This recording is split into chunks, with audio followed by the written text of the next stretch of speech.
आज तो टीवी वालों की रोक नहीं, आगे भी बैठ सकते थे।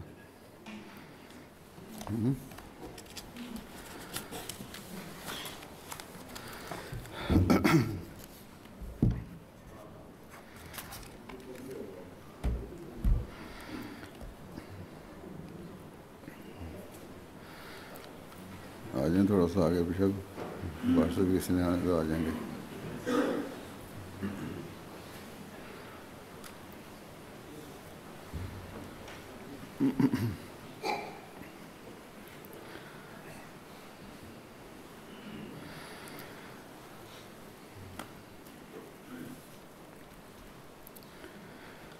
أعوذ بالله من الشيطان الرجيم بسم الله الرحمن الرحيم قل هو الله أحد الله الصمد لم يلد ولم يولد ولم يكن له كفوا أحد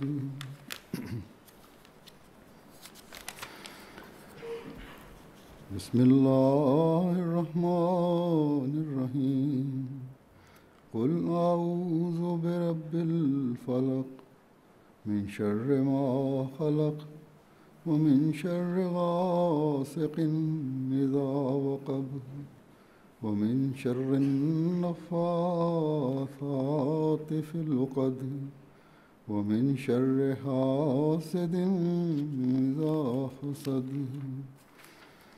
بسم الله الرحمن الرحيم قل أعوذ برب الناس ملك الناس إله الناس من شر الوسواس الخناس الذي يوسوس في صدور الناس من الجنة والناس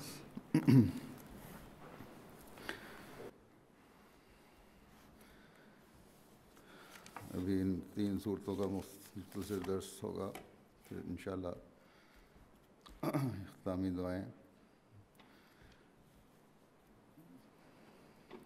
पहली सूरत जो मैंने तिलावत की है वो सूरह इखलास है। Euzubillahimineşşeytanirracim. Bismillahirrahmanirrahim. Bu Dersil Kur'an Amir el-Memun Hazreti tarafından takdim ediliyor. Bu 3 ayet-i kerimeden sonra, 3 sureden sonra dua yapılacak. İlk okuduğum ayet İhlas suresi. Bu surede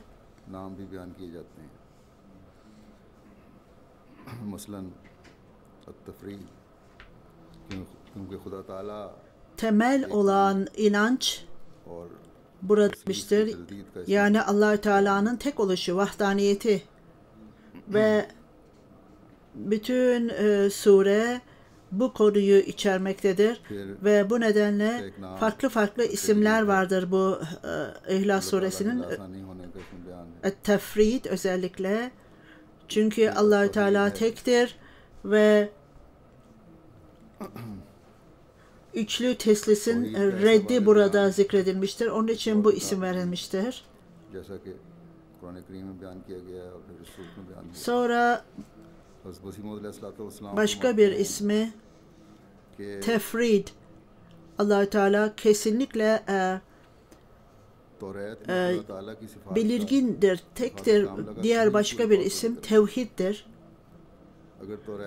Bu Allah-u Teala'nın tek oluşu başka kitaplarda, Kur'an-ı Kerim'de olduğu gibi bulunmamıştır, bulunamaz. Hazreti Mesih Sallallahu Aleyhi ve Sellem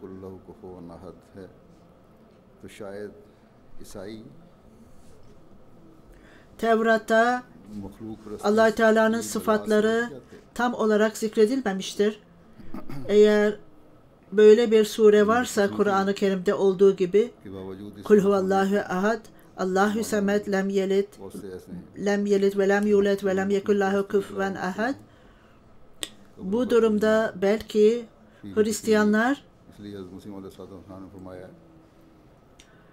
कि पीर परस्त और वली परस्त İnsan oğluna ibadet etmekten alıkoyarlardı kendilerini.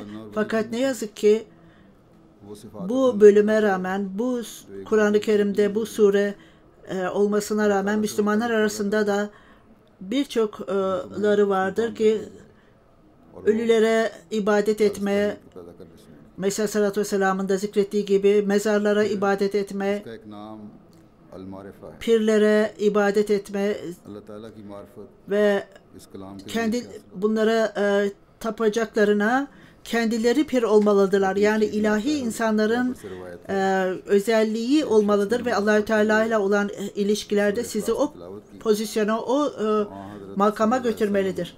Bu ancak Allahü Teala'nın vahdaniyetini tesis etmekle olur.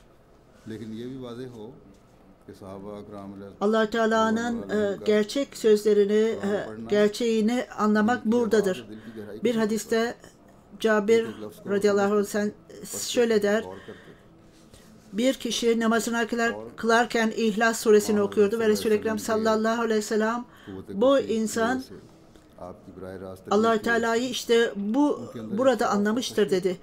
Şu noktayı göz önünde bulundurmak gerekir ki Resul-i Ekrem sallallahu aleyhi ve sellem sahabeleri Kur'an-ı Kerim'i okurken çok derinlemesine okurlar, kalplerinden geldiği şekilde okurlardı derinlemesine ve her kelime üzerinde düşünürlerdi ve anlamaya çalışırlardı. Resul-i Ekrem sallallahu aleyhi ve sellem'in manevi gücüne ve direkt olarak onları eğitmesinden dolayı kalplerinde derin bir saygı ve korku vardı. Onun içindir ki onlar tarafından bu derin anlayış edinilmişti. Başka bir ismi bu surenin Es-Samad'dır.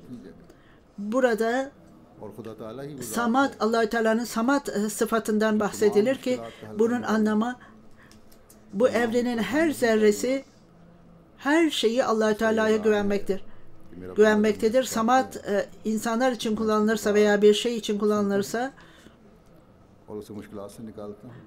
zorluktan dolayı insanlar yardım isterler ve işte Allah-u Teala'dır o zor durumlarda bütün bu zorlukların üstesinden gelen ve insanları her türlü sıkıntıdan, üzüntüden kurtarır. Benim kollarım beni çağırdıklarında ben onların dualarını işitirim ve onları bu zorluklardan çekip çıkartırım der Allah-u Teala. Es-Samad'ın anlamı onun üzerinde hiçbir şey yoktur. Ve o en yücedir. Yücelerin de yücesidir.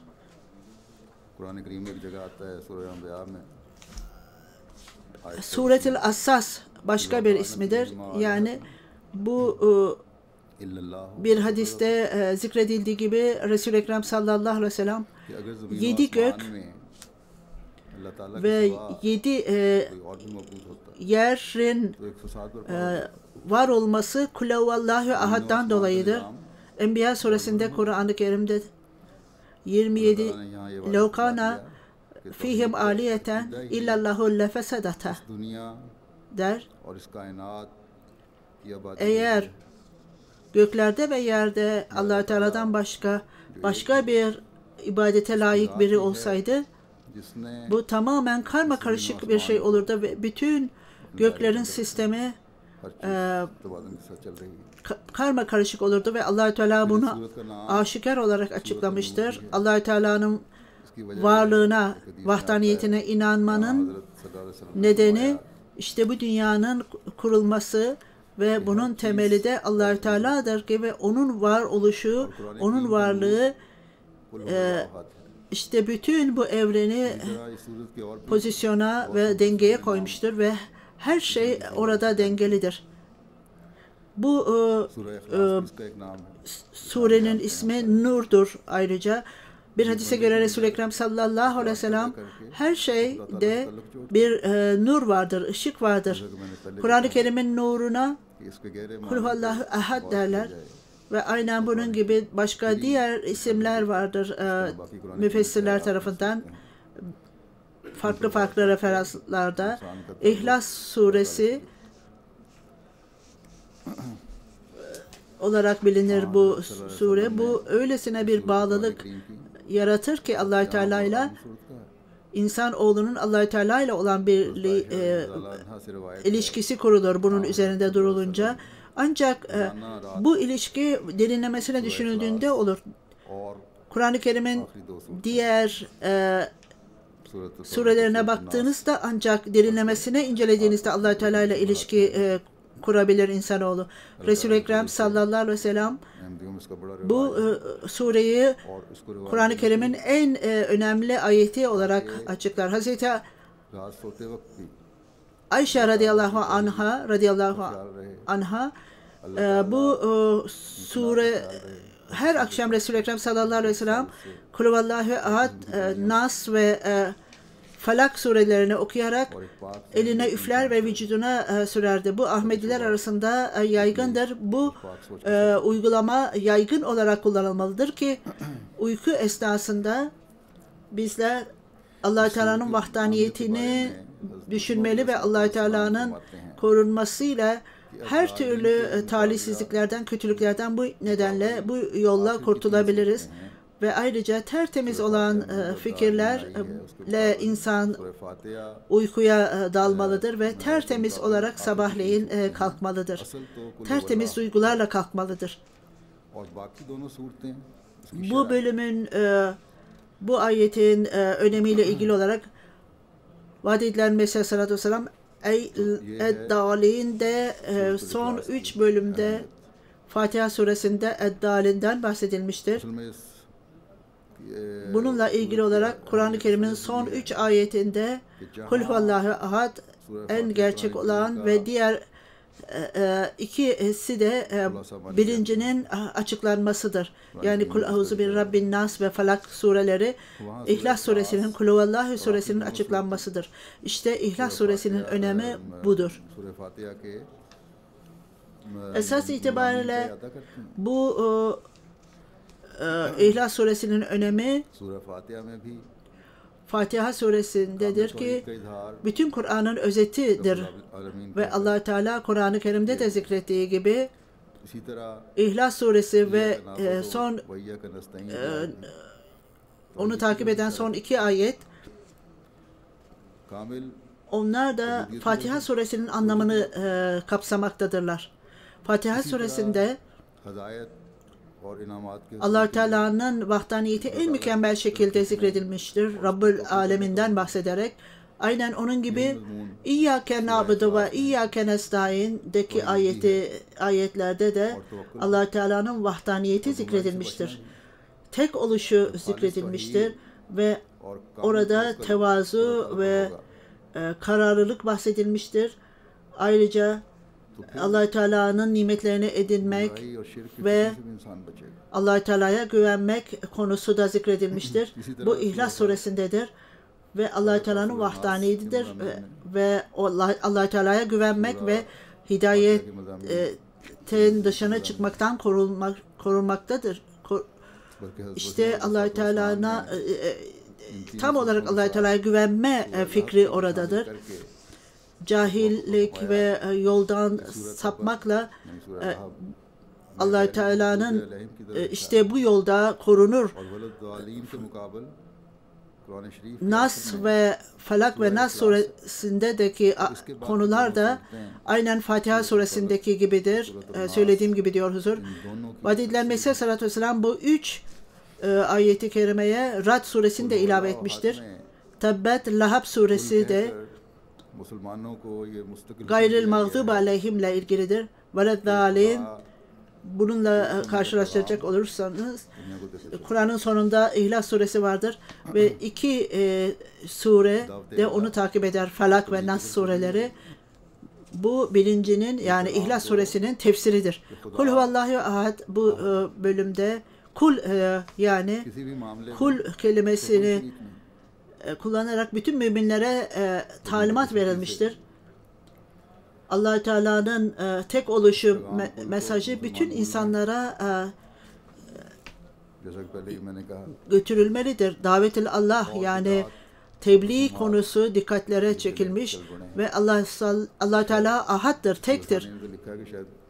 ve hiçbir yerde ona benzer hiçbir varlık yoktur. Ne yazık ki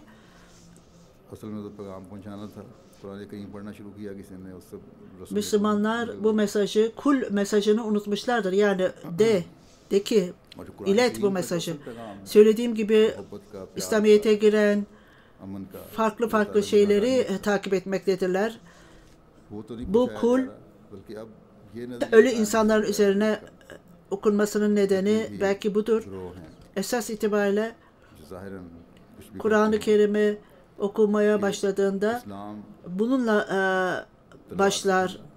Esas Kur'an-ı Kerim'in mesajı sevgi, saygı, barış, Allah-u Teala'nın vahdaniyeti. Bu üretilmediğinde bu fikir esasen buradadır ve bütün görünüşte ne iddia ederlerse etsinler bu insanlar, İslam silahla yayılmıştır derler, terörizm doğrudur derler. Bundan dolayı bu farklı gruplar Müslümanlar arasında bulunmaktadır derler. Ve onlardan dolayı İslam bugünlerde kötü isim almaktadır. Esas olarak bu Allah Teala'nın vahdaniyetinin gerçek anlamını unutmaktan dolayı bunlar ortaya çıkmaktadır.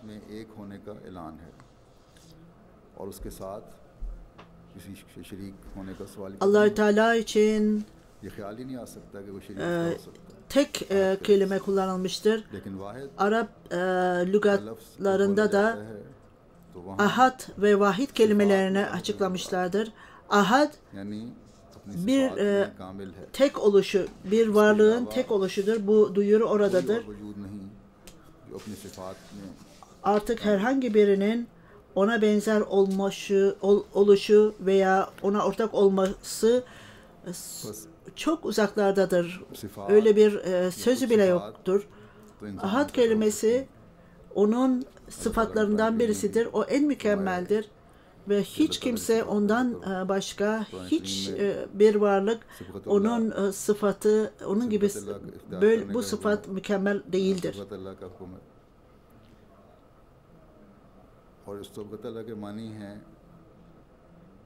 Bazı sıfatlar insanlar tarafından takip edilir. Kur'an-ı Kerim'de de zikredildiği gibi Allah Teala'nın sıfatlarını edinmeye çalışınız. Sıfatullah. Allah Teala'nın sıfatlarını edinmeye çalışınız. Bu talimat vardır. Allah Teala'nın kaliteleri, bunun anlamı ne demektir? Bunun anlamı Allah Teala'nın sıfatlarının rengine bürünmektir. Bir hadiste Buhari'de Resul-i Ekrem sallallahu aleyhi ve sellem zikrettiği gibi Allah Teala Adem'i kendi şekliyle yaratmıştır. Bu şeyler Adem Allah Teala'nın sıfatında yaratılmış ve Allah Teala'nın sıfatlarının sade bir şeklidir. İnsanoğlu Allah Teala'nın bazı sıfatlarını edinebilir veya onlar bu sıfatları belli bir seviyede yaratabilir ve mümin daima bunun için çalışmalıdır, sıkı çalışmalıdır bunu yaratmak için. Fakat bu sıfatların mükemmelleştirilmesi ancak Allah Teala'nın varlığında görülür. Hiç kimse bu nedenle yarışamaz. Böyle olunca bizler Allah Teala bir dediğimizde o öyle yüce bir varlıktır ki, öylesine yücedir ki o bütün göklerde ve yerde, evrende ne varsa o yaratmıştır. Allahu Ahad'ın anlamı bu insanların aklına geldiğinde bununla ilgili olarak başka hiçbir şekilde başka bir varlığın varlığı akıllara gelmemelidir. Allah-u Teala Allahu Samed der. Allah-u Teala öyledir ki onun hiçbir ihtiyacı yoktur ve bütün insanlar ona bağlıdır ve o hiçbir şekilde başkasına ihtiyacı yoktur. Bütün insanların ona ihtiyacı vardır. Samad öyle bir varlıktır ki onun üzerinde hiçbir şey yoktur. O en yüce bir şeydir. Ondan yüce olan başka bir şey yoktur. O sonsuzdur अल्लाह Samad ve o son en yücedir, yücelerin yücesidir ve ona karşı अल्लाह ताला पर है। ona giderler, Allah Teala'ya giderler ve o insanın o varlığın korumasına sığınırlar. Korumasını isterler. O hiçbir şey yokken o vardı ve hiçbir yaratık yokken o oradaydı. İşte Allah-u Samed'de Allah Teala bu noktadan bahsetmiştir ve her şeyin bunun temeli Allah Teala'ya bağlıdır. Sadece göklerde ve yerde değil, evrende olanlar değil. Allah Teala'nın varlığıdır o sonsuz olan ve ebediyen olan, o bağımsızdır ve her şey ondan istenir. O öyle bir yüce varlıktır ki onun önünde artık başka bir Rabb'a ihtiyaç yoktur. O Allah-u Teala'nın sıfatlarında hiçbir sınır yoktur. Hiçbir sınırlama yoktur. Ondan sonraki ayet-i kerimede lem yelid ve lem yulad, o ne kimseyi doğurdu ne de biri tarafından doğruldu. Onun oğlu yoktur. O tektir. Bu yolla burada onun durumu açıklanmıştır. Daha da Es-Samed'in açıklanması bunda vardır. Yani Allah-u Teala herhangi bir ihtiyaçtan çok uzaktadır. Ancak ihtiyacı olan başkalarından yardım isteyen insandır, ihtiyacı olan. Allah-u Teala Samet'tir. Hiç kimseden ihtiyacı yoktur. Bilakis insanlar ona gider yardım için. İhtiyacı olanlar Allah-u Teala'ya ihtiyacı vardır ki böylece onlar o işine devam etmektedir. Eğer yardım yoksa ve hiç kimse onun ihtiyaçlarını yerine getirmiyorsa bu işi yapma çok zordur. Örneğin eğer bir kişi bir iş yapıyorsa, işi varsa buna devam etmek için bazı yardıma ihtiyaç vardır. Yardımcılara ihtiyaç vardır. Ve bu işini ve arzusunu yerine getirmek için çocukları olsun da bu nesillerim benim işime ele alsınlar ve devam ettirsinler diye arzu eder. Ve bu konuyla ilgili olarak hep üzüntü ve sıkıntı duyar. Çünkü bu onun ihtiyacıdır. Buna ihtiyacı vardır. Bütün evrende, yaşadığımız evrende, bütün evrenin kozmosdaki her şey kendi görevini belli bir zamana kadar yerine getirmeye devam etmektedir. Güneşler, yıldızlar, ay kendi yörüngesinde dolaşmaktadır. Bu ne kadar milyarlarca yıl devam edeceğini biz bilemeyiz. Öyle galaksiler vardır ki evrenler vardır. Sadece tek Allah-u Teala bütün bunları çalıştırır. Allah-u Teala siz kendi işinizi yapmak için yardımcılara ihtiyacınız vardır der ve benim bu işleri yapmak için hiç kimseye ihtiyacım yok çünkü ben Samed'im. Ölüm o ölmeyecektir çünkü o Samed'dir. Hiçbir şekilde başka birinden yardım almaya ihtiyacı yoktur. Onun içindir ki herhangi bir nesle de ihtiyacı yoktur. Çocuklara da ihtiyacı yoktur. Ne arzusu vardır ne de ihtiyacı vardır insan oğluyla karşılaştıracak olursanız. Ve gelecekte de bu bütün evren sistemini çalıştırmak için çocuğa veya nesillere ihtiyacı yoktur. Çünkü o ebedidir.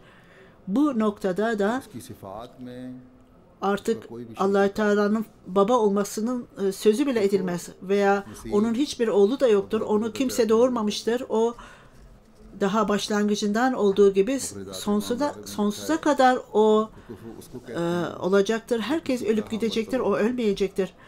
Bu ayet-i kerimenin sonunda velem yekul lehu kufuven ahad'da artık onun sıfatlarını ortak olan hiç kimse yoktur. Kufuf yani bir şeyle eşit seviyede olmak demek. Müfredatta İmam Ragib'de küfüf öyle bir şeydir ki aynen bu bazı aynı durumda olanla eşittir. Burada Allah-u Teala çok küçük bir şüpheyi bile gidermiştir. Bir evvelki ayeti kerimeden, yani belki insanlar, belki bir kişi, bir varlığın aynı sıfatlara sahip olduğunu, yani o tektir, hiç kaybolamaz, bağımsızdır kendi işlerinde ve onun oğlu yoktur, kimsenin de babası değildir. Allah-u Teala Allah Teala'ya benzer olan başka hiçbir varlık yoktur.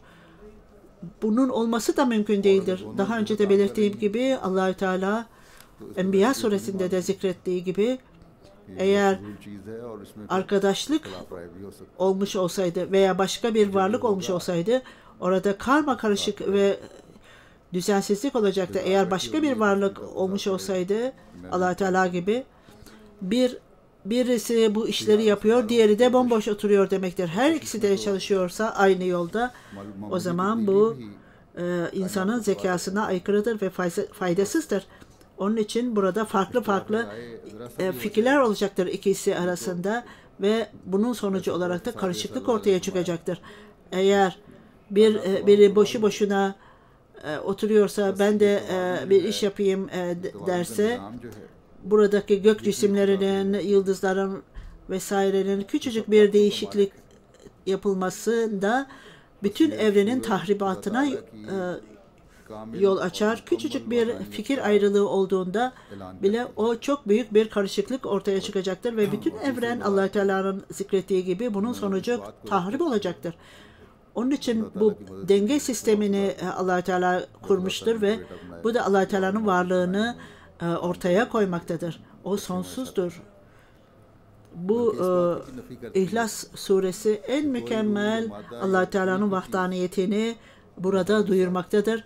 Bu Allah Teala'nın vahdaniyetini, tek oluşunu açıklar ve her türlü fikri, yani herhangi bir Allah Teala'ya yardım edecek birinin olması veya Allah Teala kendisi için, yardımcı için bir oğul edinmiştir veya başkaları ona yardım etmektedir fikrini tamamen reddetmektedir.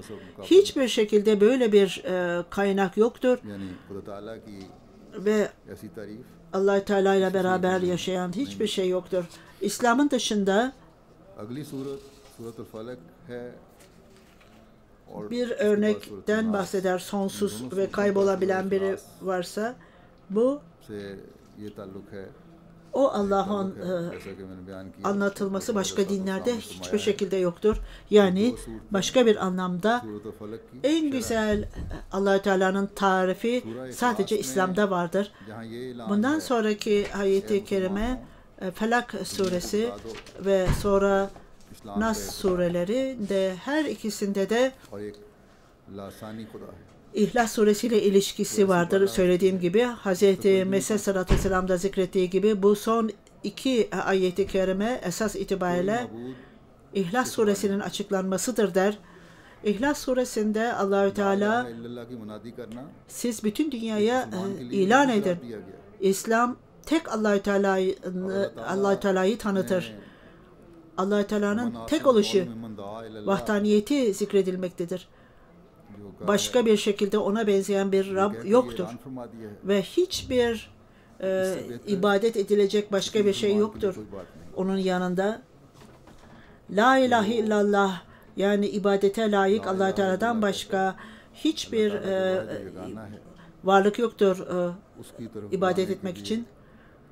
Ve men ahsene min men da'in Allah, Kur'an-ı Kerim'in ifadesine göre bunu söyleyerek Allah Teala duyuru yapmıştır. Yani Allah Teala bir Müslüman için bundan daha iyisi yoktur. Yani o giderek la ilahe illallah, Allah Teala'ya ibadetten başka layık olan yoktur. İnsanoğlu daima bu amaç için çaba sarf etmeli ve hiçbir şekilde bir fırsatın elinden geçmesine fırsat vermemelidir. Felak ve Nas surelerinde, bu iki surede Allah Teala dikkatlerimizi bu noktaya çekmiştir. Yani sizler insanları Allah-u Teala'ya davet etmektesiniz. Bu görevi hiç korkusuz yapın. Bunu devamlı yapın. Allah-u Teala sizler insanoğlunu bana çağırdığınızda İhlas suresinde de Allah-u Teala bundan Es-Samet diyerek bahsetmiştir. Yani ben en gelinecek en emin yerim.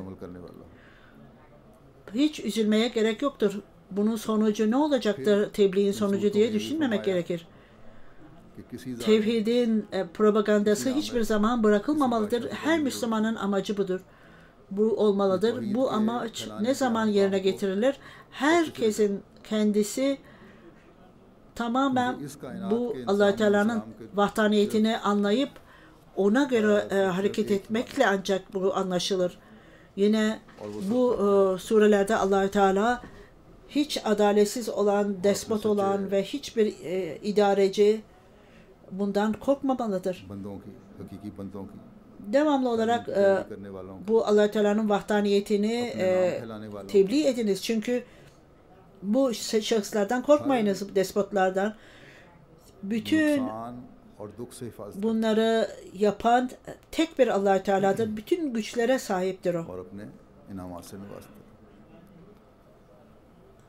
Ve onun gerçek kulları, onun talimatlarını tam olarak takip edenler ve onun adına Allah-u Teala adına tebliğ yapanlar Allah-u Teala onları her türlü zarardan veya kayıptan koruyacaktır Allah-u Teala ve onlara bu nimetlerini verecektir. Bugün diyor huzur, bunlar ifadeler değildir. Bizim misyonerlerimiz Allah-u Teala'nın ismini zikredenler, bunu yapanlar özellikle Afrika ülkelerinde onlar öyle olaylardan bahsetmektedirler ki Allah-u Teala istisnai olarak onları mucizevi olarak korur.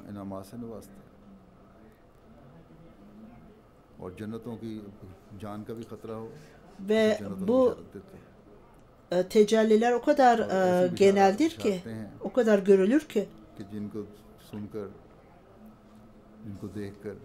bazen görünüşte kayıplar olduğunda Allah-u Teala bu zararları bilerek onun 100 katı daha fazla nimetlendirir o kişiyi.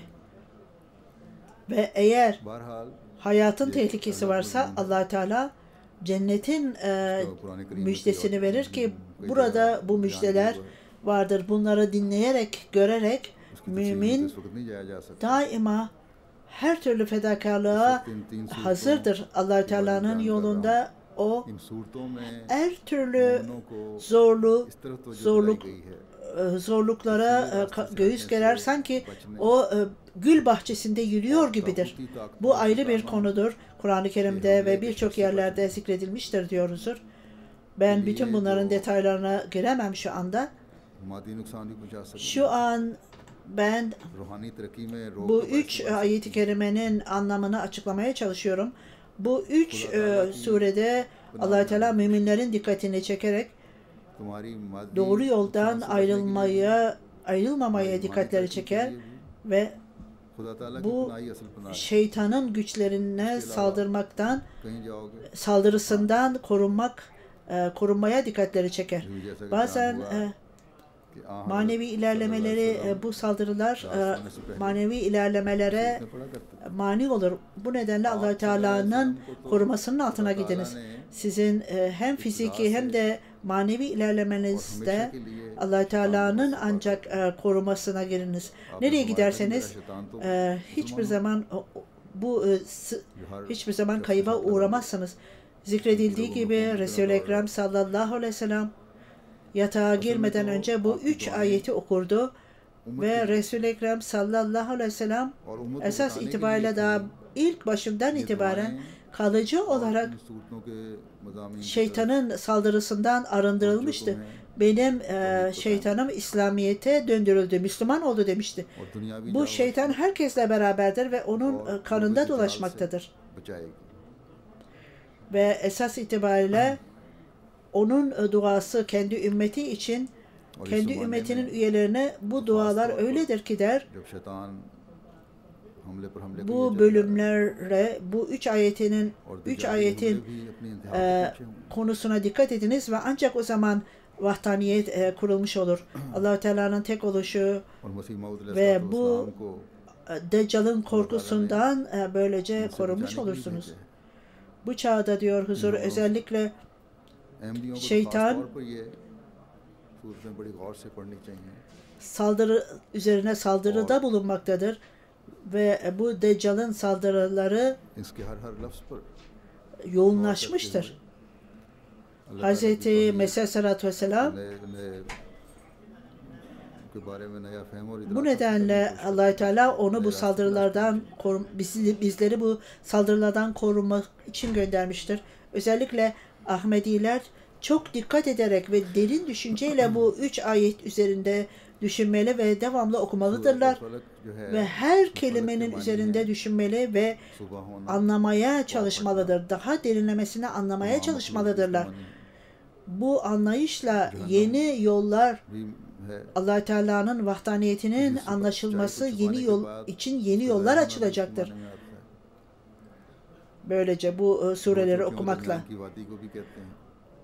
Felak suresinde, felakın anlamı diyor huzur, güneş doğduğunda bütün insanlar anlamı da vardır. Cehennem anlamı da vardır. Gerçeği gizledikten sonra gerçek su yüzüne çıkmıştır anlamı da vardır. İki yükseklik arasındaki vadi demektir. Farklı farklı anlamlar lügatlara göre. Ayrıca yüksek yer demektir. Dağlarda çatlak olduğunda bu kelime kullanılır. Bunlar farklı farklı felağın farklı anlamlarıdır. Bir mümin için dikkatler çekilmiştir ve Allah-u Teala'nın daima korumacılığını arayınız. O halkın Rabbidir. Farklı farklı anlamlara göre dikkatler bu dualara çekilmiştir. Bir mümin daima Allah-u Teala'ya yönelmeli ve Allah-u Teala'dan istemelidir. Mümin dua etmelidir. İslam üzerine bütün bu karanlık dönem geçtikten sonra güneş doğduğunda vaat edilen Mesih Aleyhisselatü Vesselam'ın gelişi gerçekleştiğinde Allah-u Teala verdiği söze göre devamlı olarak bu sabahın devamı için dua etmelidir. Eğer Müslümanlar bu şekilde dua ederlerse Allah-u Teala onları doğru yola getirecek ve vaat edilen Mesih Aleyhisselatü Vesselam'ın gelişi, yani ihtiras sıratal müstakimin anlamı işte burada ortaya çıkar.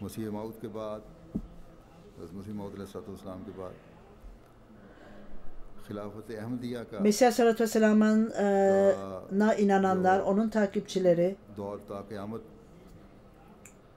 ve İslamiyet'in güzel talimatları, onlar daima bütün dünyaya bu mesajı iletme çabasındadılar. Mesih Aleyhisselatü Vesselam'dan sonra Ahmediye'tin hilafeti bu dönem sonsuzluğa kadar devam edecektir. Ve bunun için dua ediniz ve Allah-u Teala sonuna kadar Allah-u Teala bu sistemi nurlandırsın ve İslam böylece ilerlesin ve başarılara, yüce başarılara ulaşsın. Herkes dua etmelidir ve görünüşte ve gizli olan tehlikelerden korunmak için, belki bu tehlikeler belki fiziki zayıflıktan dolayı veya toplumdan dolayı, toplumda da kötü etkiler vardır ve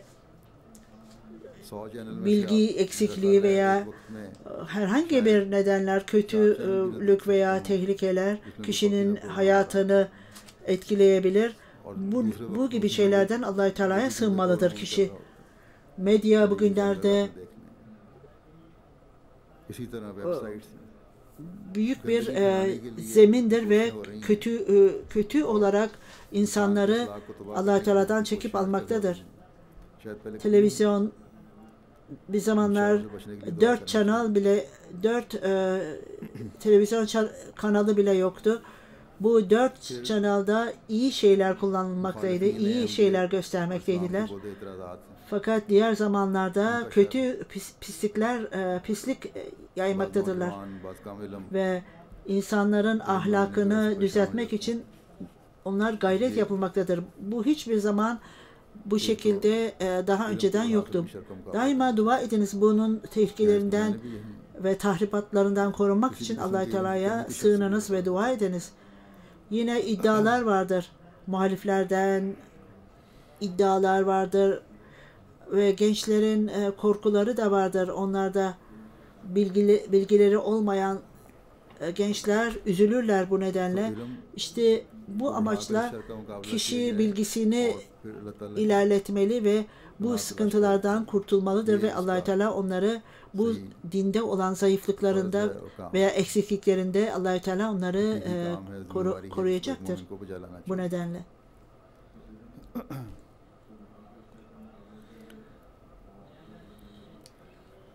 İşte bilgiyi artırarak kişi bu tehlikelerden korunmalı ve Allah-u Teala'nın örtüsünü ve korunmasını istemelidir.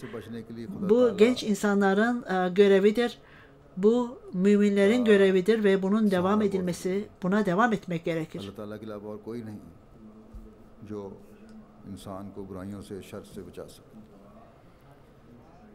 Kul euzu bi rabbil felak min şerri ma halak duası da şu nedenle öğretilmiştir. Her türlü zarardan korunmak için Allah-u Teala'dan gelen yardım gereklidir. Yoksa Allah-u Teala'dan başka hiç kimse, hiç varlık insanları bu kötülüklerden ve tehlikelerden koruyamaz. Bu nedenle mümin daima dua etmelidir ve Allah-u Teala bu hayatta da gelecek hayatta da onu cehennem hayatından kurtulmalıdır. Bu gösteriler, bu dünyanın eğlenceleri bir cehennem gibidir ve onlar insanların hidayetsizliğinin kaynağı haline gelirler. Bir takım kötülükler ve hastalıklar da vardır toplumda. Bugünlerde AIDS hastalığı örneğin. Bu kötü amellerden dolayıdır. Nereden geliyorsa. İşte bu kötülükler insanda kalıcı olarak kalır ve onun etkisinde acı vardır ve huzursuzluk vardır. Ve böylece dua etmek gereklidir. Allah-u Teala daima bizleri orta yolu takip etmemizi ve doğru olan yolda ilerlememizi, yani sırat-ı müstakimde gitmemizi nasip etsin. Ve min şerri gasikin izâ vakabda Allah-u Teala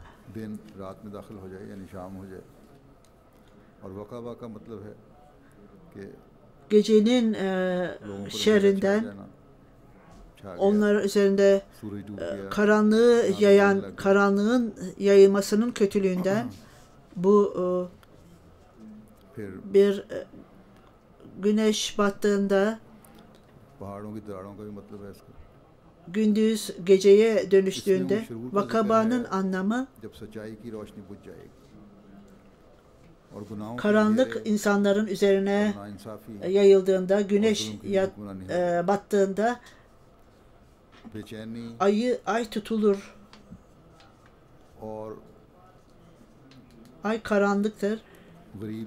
Dağdaki çatlaklık anlamı da vardır yine. Bütün bu tehlikeler zikredilmiştir. Bilginin nuru olmayınca, adaletsizlikler, zalimlikler olduğunda bu hakim olan bir faktör haline gelir ve bunun sonucu da huzursuzluk başlar. अल्लाह ताला की पनाह में आते हुए उसे दुआ करेगा. Fakirlerin haklarını elinden almak herkesin artık günlük alışkanlıkları haline gelir. जहान की रोशनी का बायस बना. Ve her yerde karanlık görülür. आपका गुलाम आएगा. Ve artık hiçbir बस हकीकी मोमिन वही है. ümit kalmadığı zaman mümin Allah Teala'dan koruma ister ve Allah Teala'ya dua eder. रूहानी निज़ाम में खराबी Sonra अंधेरा है. o güneş दर्द दिल से दुआ करने वाला Resul-i Ekrem sallallahu aleyhi ve sellem'in gelişiyle वही उसके bütün evren için ışık kaynağı olan इस ज़माने में जब मादियत ने ve ona bağlı olan, ona tabi olan onun bir aşığı gelerek işte gerçek mümin bütün bunların arkasındadır. Bu karanlıktaki sistem eğer kalbinden Allah-u Teala'ya dua ederse o mümin ancak bu karanlığın tehlikesinden kurtulur. Bu çağda maddiyat karanlığı yayıldığında Müslümanların manevi durumu gittikçe kötülükten kötülüğe daha kötü durumdan kötü duruma gidecektir ve vaat edilen Mesih Aleyhisselatü Vesselam'ın cemaati bu durumdan kurtulacaktır. Ancak onlar bu gerçeği anlayarak bu duaya bununla dua etmelidirler ve tamamen vaat edilen Mesih Aleyhisselatü Vesselam'a biat etmenin hakkını yerine getirmeleri şartıyla onun talimatlarına bağlı kalmak şartıyla korunacaklardır. Ve ayrıca onlar Allah-u Teala'ya dua ederek bu devamlı olarak Allah-u Teala'ya dua ederek bu karanlıktan korunmak için dua etmelidir. Güneş ve ay tutulmasının önceden verildiği haberde bu Mesih Aleyhisselam'ın zamanıydı ve bu zaman işte bütün tehlikeler ortaya çıkacaktı, kötülükler ortaya çıkacaktı ve hala bunlar vardır. Müminler bütün bunların tehlikelerinden korunmak için dua etmelidir. Ve min şerri nefasati fil ukad, o haset edenin haset ettiğindeki kötülüğünden ona sığınırım. Bağları kopartmak için üfürenlerin üflüğünden. Bir nefasat demek, nefasatın anlamı huzursuzluk yaratan, şüphe yaratan, kalplerde huzursuzluk yaratan yazılarıyla El-Ukad, bunun anlamı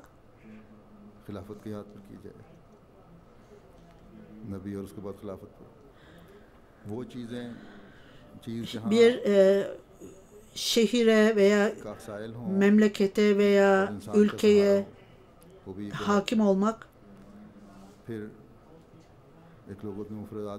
idarecilerin elinden veya manevi alanda hilafetin eliyle biat edenler, ilk önce peygamberlik ondan sonra hilafet olduğu gibi başka birçok kaynaklar da vardır bu konuda.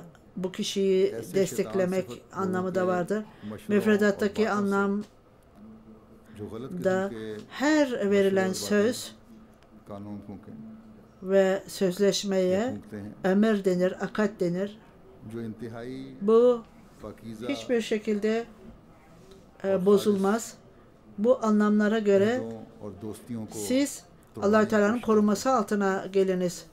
Bu şeytan gibi insanların, onların kötülüklerinden ve tavsiyelerinden, onlar daima sizin kulağınıza o çeşit tavsiyelerde bulunurlar, kötü tavsiyelerde bulunurlar ki onlar kesinlikle tertemiz söz vermişlerdir ve sözleşme yapmışlardır. Onları bozmaya çalışırlar. Ve bu biat eden veya sözleşme yapanların sözleşmelerini bozmak için kulaklarına üflerler onların. Ve insanların duygularıyla oynamak isterler bu kişiler ve bir takım bahanelerle onları kışkırtırlar ki böylece idarecilere karşı gelsinler. Onlar idarecilere karşı gelsinler, onlara itaatsizlik yapsınlar ve böylece kanunlara karşı gelsinler. Ve onlar verdikleri sözleri dursunlar, tutmasınlar ve isyana gitsinler. İşte bu insanlar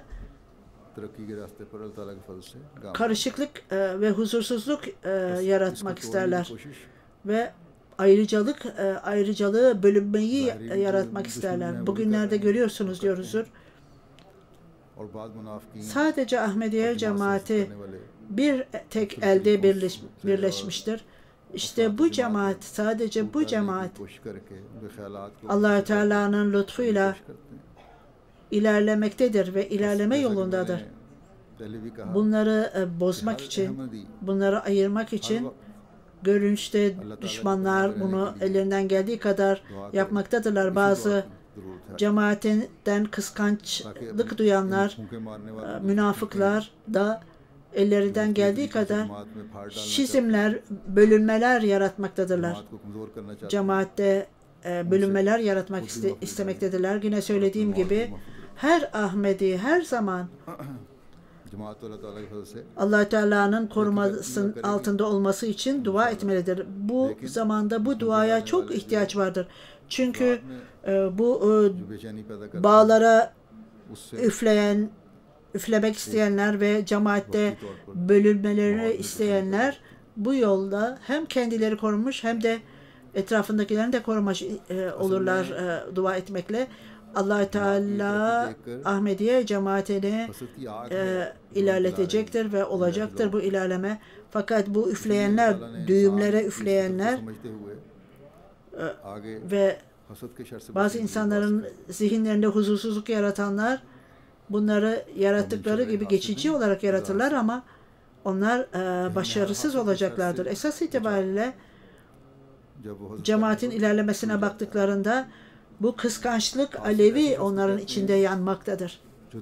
Allah-u Teala insanoğlunun yaratılışına dikkat ederek bize bu duayı, yani bu kıskançlığın sonucundan kurtulmak için bize bu duayı öğretmiştir. Ve bin şerri hasiden izâ haset, haset edenin haset ettiğindeki kötülüğünden, haset demek başka bir kişinin üzerindeki nimetleri gördüğünde bu nimetlerin kendisinden alınmasını ister ve belki de o kişiye, yani kıskanç olan kişiye verilmesini ister. Burada farklı kötülüklerden bahsedilmiştir, hasetten bahsedilmiştir. Bunun için de dua etmelidir ve bu bölümün sonunda bize dua öğretilmiştir. Biz her türlü bu kıskanç insanların hasedinden bizi korumalıdır Allah-u Teala diye dua edelim. Cemaat, özellikle müminler, gerçeğin nurunu aldıktan sonra bunu yaymaya çalışmaktadırlar ve gerçeğin nuru bütün şeytan güçleri el ele vererek onlara saldırmak isterler. İlerlemeye gittikçe, müminler ilerledikçe bu şeytani insanlar daima bir takım problem yaratmak isterler onların yolunda ve zafer olduğunda bu kıskanç insanlar ellerinden geldiği kadar bu müminleri kendi gayretlerinin meyvelerinden alıkoymak isterler. Bu çağda bu kıskanç insanların tehlikesi yüce seviyeye ulaştığında Allah-u Teala Rabbul Felak nerede olduğunu arayınız.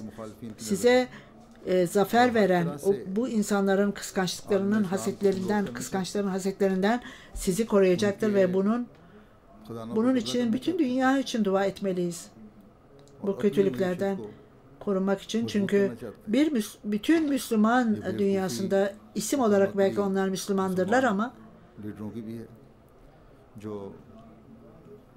İslamiyet'in muhalifleri daima onlara bakmakta ve bütün Müslüman dünyasını zayıflatmak istemektedirler. Ve onların zenginliklerini ele geçirmek, hazinelerini ellerine getirmek isterler ve kendi ekonomilerini güçlendirmek isterler. Bu aptalca düşünceler Müslüman liderlerden kaynaklanmaktadırlar ve onlar İslamiyet'in muhaliflerinin elinde oyuncak olmuşlardır. Kendi aptallıklarından dolayı bütün Müslüman dünyası kayıpla yüz yüzedir ve artık bizler ancak Allah-u Teala'ya onlar için dua etmekteyiz. Allah-u Teala'ya dua ederek Allah-u Teala İslam dünyasını korusun ve onları İslamiyet'in muhaliflerinden korusun. Esas itibariyle bu kıskançlığın alevidir onlardaki ve bu insanların kalbinde ancak kıskançlığın alevi vardır.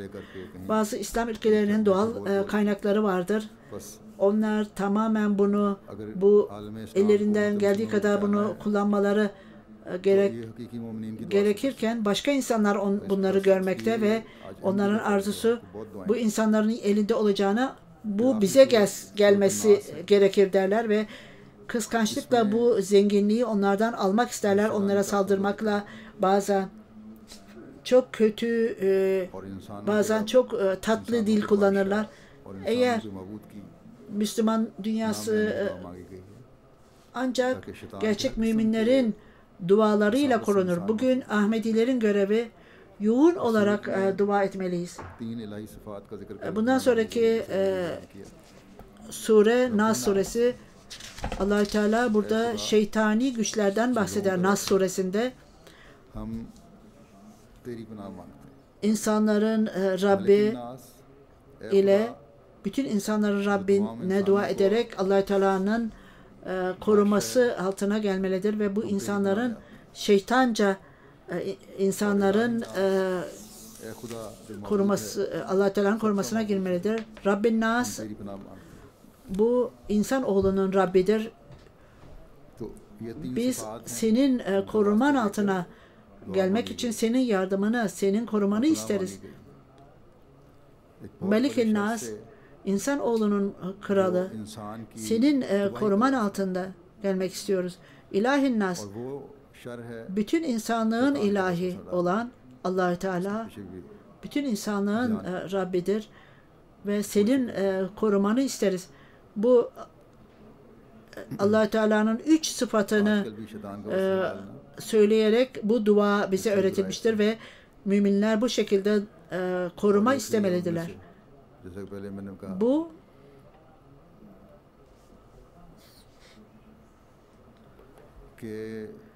insanların tahribatına neden olman şeytanların kışkırtmasıdır. Daha önce de zikredildiği gibi bugünlerde şeytanın fısıltısı farklı yollarla olmaktadır. Bunlardan birisi söylediğim gibi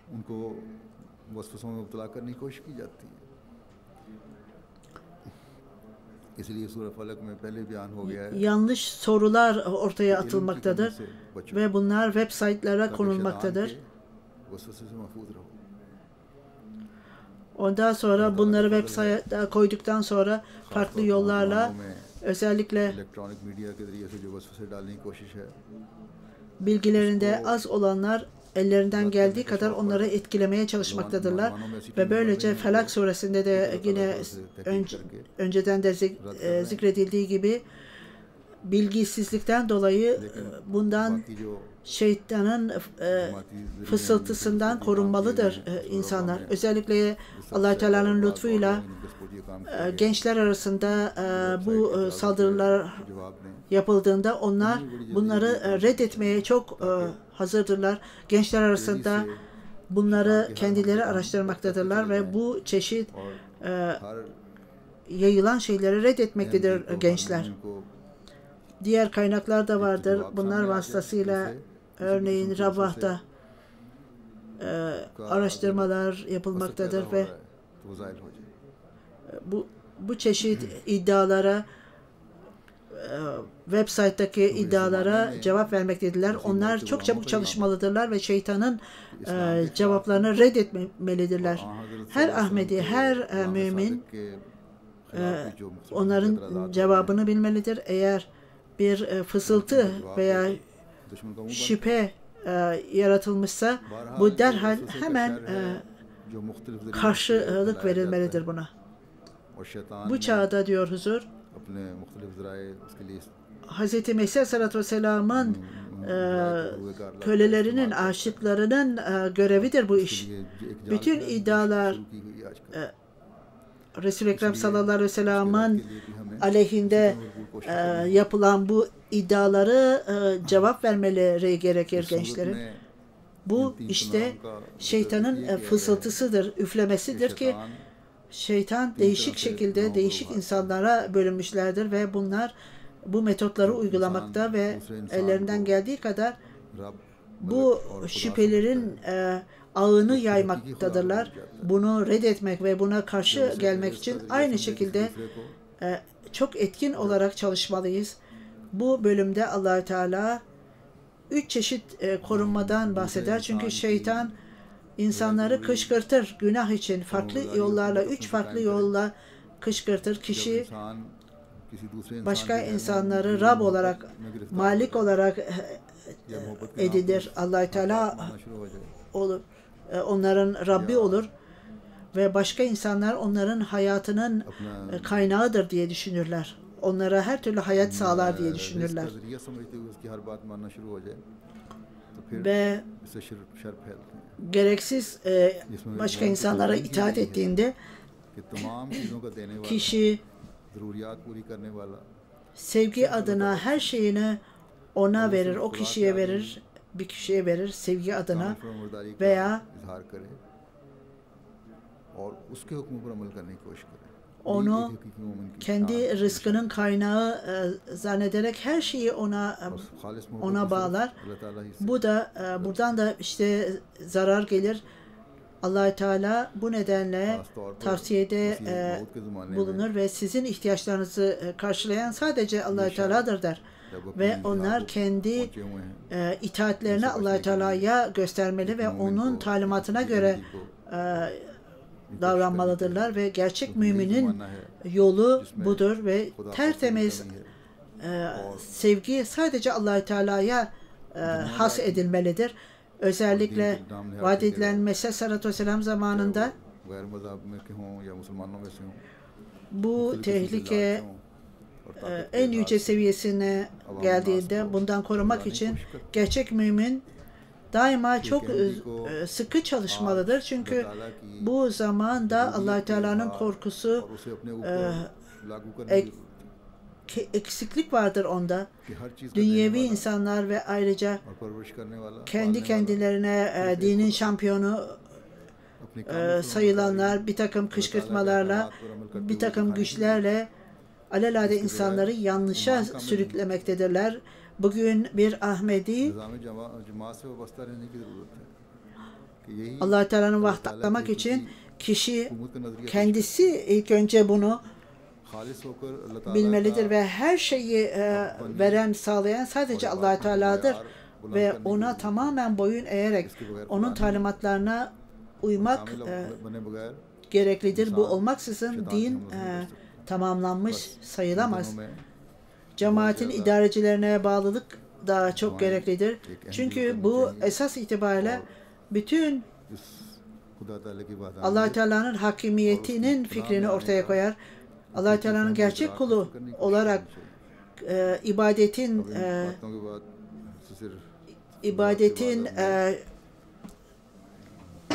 seviyesini yükselterek Allah-u Teala'nın kulu olunuz ve şeytanın saldırılarından koruyunuz.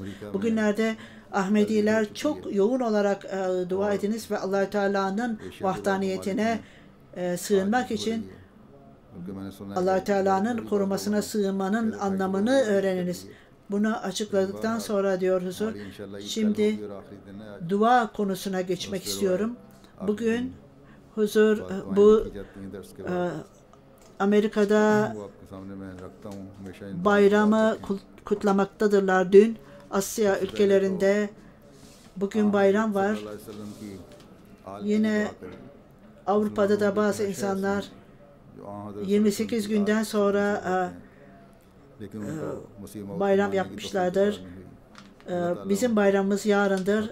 Bunun için dersten sonra belli dualardan bahsedeceğim. Bu noktaları daima hatırlayınız. İlk önce yapılacak dua Resul-i Ekrem sallallahu aleyhi ve sellem Ali için, takipçiler için birçok kişi vardır. Kendilerini Resul-i Ekrem sallallahu aleyhi ve sellem'in ailesine atfederler. Fakat onlar vaat edilen Mesih sallallahu aleyhi ve sellem'i kabul etmezler. Allah Teala onları bunu kabul etmeyi ve ahiretlerini düzeltmeyi nasip etsin.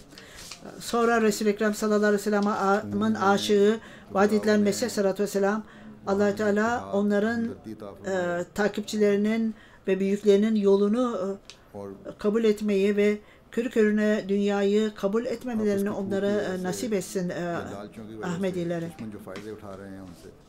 ve onun takipçileri. İslam dünyası için daha önce de söylediğim gibi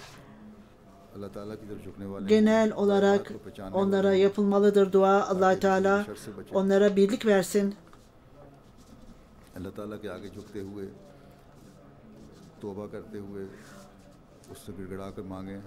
İç bölünmelerinden veya kışkırtmalardan dolayı Allah Teala onları birleştirsin. Düşmanlar onlardan faydalanmaktadır ve Allah Teala onlara hikmet versin, bunu anlasınlar. Onlar Allah Teala'ya dönsünler ve tek olan Allah Teala'yı tanısınlar ki şeytanın düzeninden korunsunlar. Tövbe vasıtasıyla her şeyi Allah Teala'dan istesinler ki böylece Allah Teala onlara rahmet ile yönelir. Cemaatin idarecileri bütün dünyada insanlar bunlara dua etsin. Allah Teala herkesi, her bir cemaat üyelerine biat şartlarını yerine getirmeye ve cemaate bağlı olmayı nasip etsin ve onları her türlü zarardan ve saldırılardan korusun. Hayatlarına vakfedenler, vakfediliyorlar ve birçokları da bu vakfediliyor çocuklarının çalışmaya başlamışlardır. Bağlılık ruhuyla çalışmalarını ve böylece çok çalışsınlar. Daha henüz bu alana çıkmayanlara da Allah-u Teala kendi sözlerini vakıf olma, anne ve babalarının vakıf olma sözlerini yerine getirsinler ve onlar da anne ve babalarına da baksınlar. Deccal'ın kötü arzusundan her Ahmedi'yi daima korusun diye dua etmeli. Allah-u Teala'nın korumasına gelmelidirler. Onların kötü planlarından. Bütün dünya için dua edelim. Bütün dünyayı tahrip etmek için, tahribe götürmek için yaptıkları davranışlardan korusun. Bugünlerin şartı çok tehlikelidir. Durum öylesine ilerlemektedir ki belki bu insanoğlunu 3. Dünya Savaşı'na yaklaştırmaktadır. Onun içindir ki çok dua etmek gerekir. Çok duaya ihtiyaç vardır. Ahmediyet'in şehitleri için, aileleri için, arkada bıraktıkları için ailelerini korusun Allah-u Teala ve onları kendi koruması altında her türlü zarardan korusun. Aşirane Rahimullah, hapiste olanlar Ahmediyet'te, Endonezya'da bazı yerlerde, bunlar Pakistan'da da hapiste olanlar vardı. Hala var orada hapiste olanlar. Asirana Mevla, yani Allah Teala yolunda esir olanlar, bireysel olarak farklı zorlukları olanlar, problemleri olanlardan Allah Teala onların problemlerini gidersin. Hastalar için dua ediniz. Onlara Allah Teala sağlık versin. Borç altında olanlar için dua ediniz. Kendi hatalarından mı, aptallıklarından mı borç altına girmişlerdir? Ayrıca haksızlık yapılmış olanlar veya adaletsizliğe hedef olanları dualarınızı hatırlayınız. Allah Teala onları korusun, kurtarsın. Milletlerin gururundan dolayı zararlar vermektedirler. Ülkelerinin gururundan dolayı zarar vermektedirler. Onlardan da korunsun. Bu dünyada yaşayan herhangi bir kişi için de dua ediniz. Mali krizlerden, zorluklardan geçenler, bu çok zor bir durumdur. Allah Teala onları korusun. Bu günlerde bu mali zorluklardan dolayı intiharlar söz konusudur. Cemaatte ve dünyada birçok evlilik problemleri vardır. Allah Teala özellikle Ahmedileri bu zorluklardan korusun. Ben birkaç zamandan beri cemaatin dikkatlerini evlilik problemlerine çekmekteyim. Onlar küçücük problemlerden dolayı yaratılmaktadır. Siz kendiniz için dua edin. Biz de size dua edelim. Allah Teala size hikmet versin, akıl versin. Bu problemlerin dışına çıkınız. Hakları ellerinden alınanlar, yetimler, öksüzler, dullar, ayrıca kızlarını evlendirdikten sonra evlenemeyen kızlar için ve ayrıca çocukları olmayanlara, öğrencilere sınavlarında başarı için dua ediniz. Ayrıca işsiz olanlara Allah Teala güç versin, rızık versin. Aynen onun gibi işçiler ve işverenler için dua ediniz. Allah Teala onlara kendi görevlerini en güzel şekilde yerine getirmeyi nasip etsin. Pakistan'da özellikle dua ediniz ki çiftçiler için yağmurdan dolayı çok tahribat olmuştur ve Allah Teala onları kurtarsın. Dervişhane Kadiyan, ondan sonra mahkemelerde sürülenlere, Dervişhane Kadiyan'a uzun dönemden beri zor dönem geçirmektedirler. Şimdi bu durumdan çıkmışlardır ama hala yaptıkları fedakarlıklardan dolayı onların nesillerini nimetlendirsin. Özellikle onların çocukları da bu büyüklerinin, atalarının iyi örneklerini ortaya koysunlar ve bu noktayı anlayarak kendi atalarının fedakarlıklarından dolayı Allah-u Teala ya biz nasıl hayatımızı geçirelim ki biz de bu cemaatin faydalı üyeleri arasında olalım. Rabah ve Pakistan'da yaşayanlarda her gün tehlike vardır. Hatta insanlar dışarıya çıktıklarında aile üyeleri dua etmektedirler. Kişi de acaba geriye akşam sağ salim dönüp dönmeyeceğine üzülmektedirler. Endişe duymaktadırlar. Bu nedenle Pakistan'da özellikle karışıklık vardır. Ve Ahmedilerde iki türlü kaynak vardır. Onların başında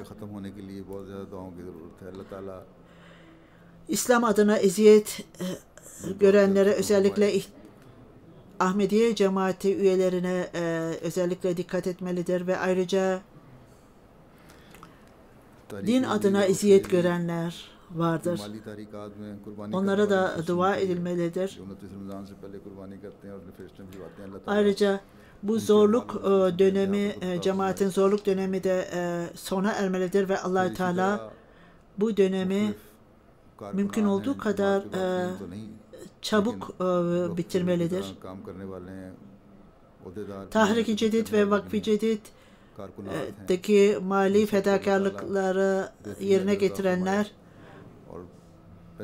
Ramazan'ın 29'undan önce bana listeler geldi. Allah Teala onların nesillerini, zenginliklerini nimetlendirsin. Aynen diğer insanlar cemaatin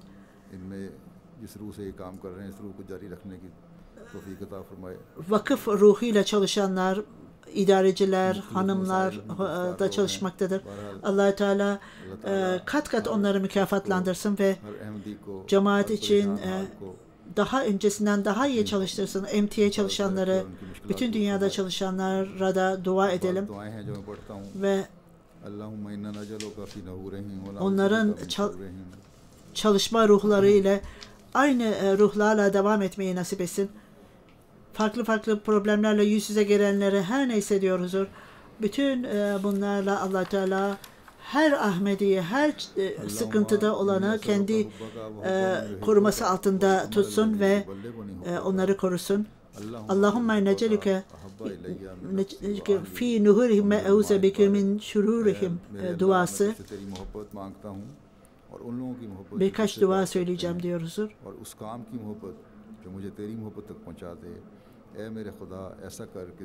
Allahümme es'eluke hubbaka hubbaka yumma ve lemelleku hubbaka. Allahümme hubba eleyke nefsi ve ehli ve minel barid. Ey Allah'ım senden senin sevgini ve senin sevdiklerinin sevgisini ve beni senin sevgine götürenleri isterim. Ey Allah'ım senin sevgin bana kendi hayatımdan ve kendimden ve tatlı soğuk sudan daha da sevgili olsun senin sevgin. Hadiste de bir dua vardır. Çok önemlidir bu diyor huzur. Ey Allah'ım bana senin korkunu, bunu benimle günah arasında bir engel yap.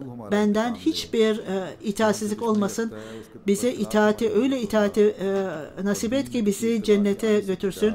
Bize din versin, iman versin ve bu hayatın zorluğu bize kolay gelsin. Gözlerimizi, kulaklarımızla onları bütün hayatımız boyunca iyi kullanalım ve iyiliği alalım ve bütün hayatım boyunca kim adaletsiz bize yaparsa sen onların öcünü al. Bizi düşmanlara karşı koru. Bizleri hayatımızın krizlerinden, problemlerimizden koru. Bu dünya bizim üzüntümüz olmamalı. Bu dünya bizim bütün arzumuz olmamalıdır. Bu böyle bir kişi bize dikkat etmeyen, bizi hiç düşünmeyen insanları bizim başımıza getirme ya Rabbi.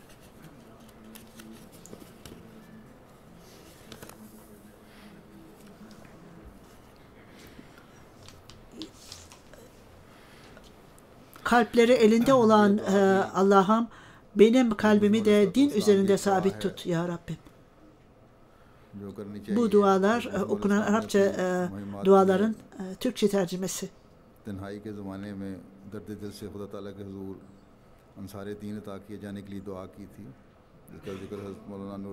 Başka bir dua var.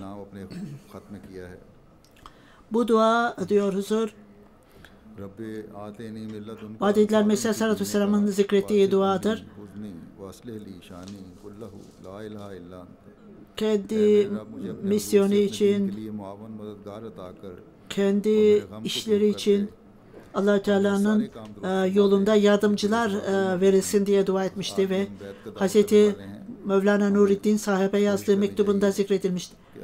Rabbi atene milledünke mensur dünya. La ilahe illa ente.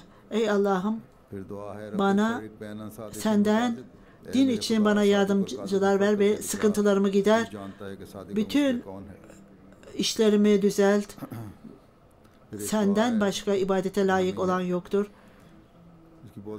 Vadidler Mesih Aleyhisselatü Vesselam'ın elinden biat ettiğimizi iddia edenler daima Allah Teala'nın yoluna yardım edenlere dahil olalım. Ey Allah'ım benim gerçek olanla inkar edenleri arasında ayrım yap ya Rabbim. Sen bilirsin doğruları. Ayrıca yine bu vahiy olunan dualar. benim dualarımı işit, düşmanları paramparça eyle ve sözünü yerine getir ve kullarına yardım et ya Rabbi. Bize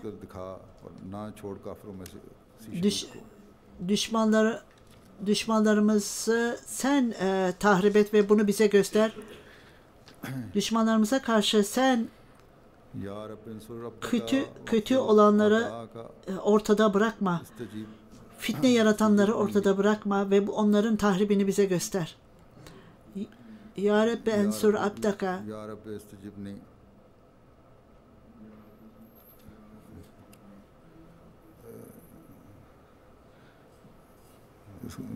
Ya Rabbi istecibni.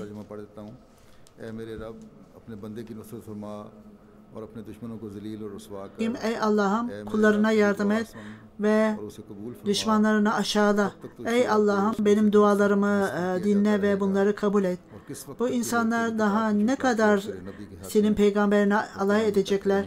Ne zamana kadar bu insanlar kitabı reddedecekler ve kötü lisan kullanacaklar? Ey Allah'ım senin rahmetini isterim ve senden yardımını rica ederim ve ondan sonra ey evrenin Rabbi sana rahmetinin şükrünü eda edemem. Sen son derece bana yumuşak davrandın. Günahlarıma bağışla.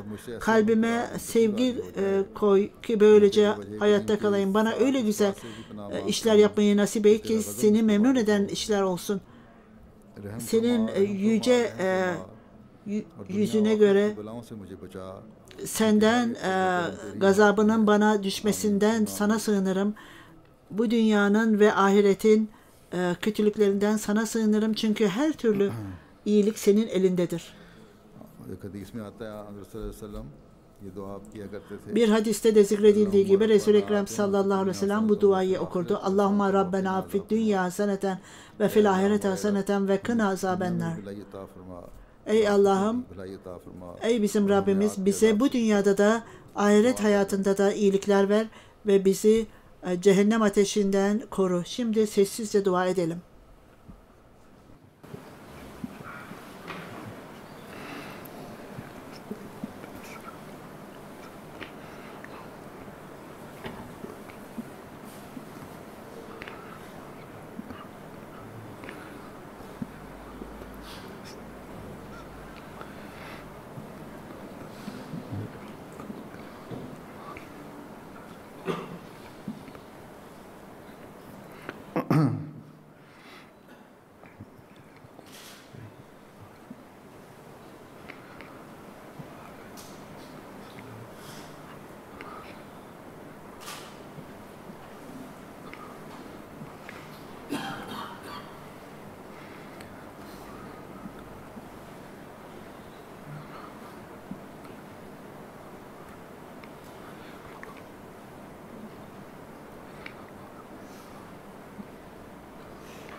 आमीन।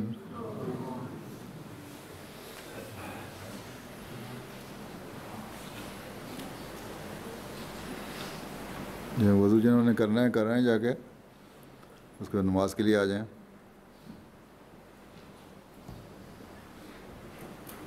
अस्सलाम वालेकुम।